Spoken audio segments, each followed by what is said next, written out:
అందరికీ నమస్కారం. నా పేరు గోదా జాంపాల్, మాల మహానాడు రాష్ట్ర అధ్యక్షుడు.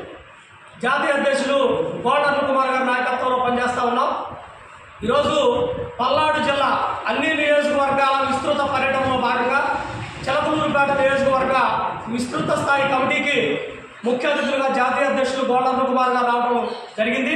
ఈ కార్యక్రమానికి నియోజకవర్గ అధ్యక్షులు ఎడ్ల సురేష్ గారి నాయకత్వంలో ఈ కార్యక్రమం నిర్వహించడం జరిగింది.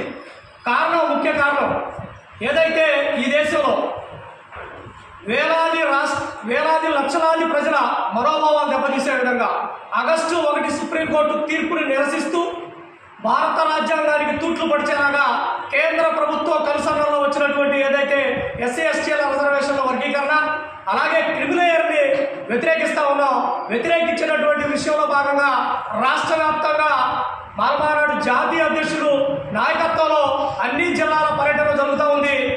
రాష్ట్ర రాజధాని అమరావతిలో రానున్న రోజుల్లో రాష్ట్రాల్లో 2 తెలుగు రాష్ట్రాల్లో వర్గీకరణకు మద్దతు తెలుపుతాం.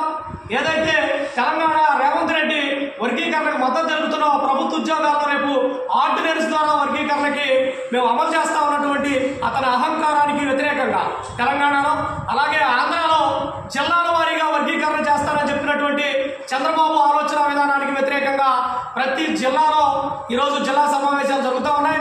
అలాగే ఈ చిలకలూరుపేట నియోజకవర్గంలో కూడా పల్నాడు జిల్లాలో మాలలను సమాయత్తం చేస్తూ రానున్న రోజుల్లో ఉండబడినటువంటి ఈ నియోజకవర్గ ప్రతి మండల గ్రామ ప్రాంతాల్లో మాలల్ని సన్నద్ధం చేస్తూ ఏదైతే బహిరంగ సభకు పిలుపునిస్తామో ఆ బహిరంగ సభకు లక్షలాది మందిగా ఎవరు వ్యతిరేకిస్తా ఉన్నారు, రానున్న స్థానికంలో ఏ రాజకీయ పార్టీ వర్గీకరణకు మద్దతు తెలుపుతుందో ఆ పార్టీలను అర్థం చేయడానికి మాలలు పంతంతో ముందుకెళ్తారనేటటువంటి విషయాన్ని తెలియజేయడానికి ఈరోజు సమావేశాన్ని ఏర్పాటు చేశాం. భవిష్యత్తులో వర్గీకరణకి మద్దతు తెలిపే ఏ రాజకీయ పార్టీకైనా రానున్న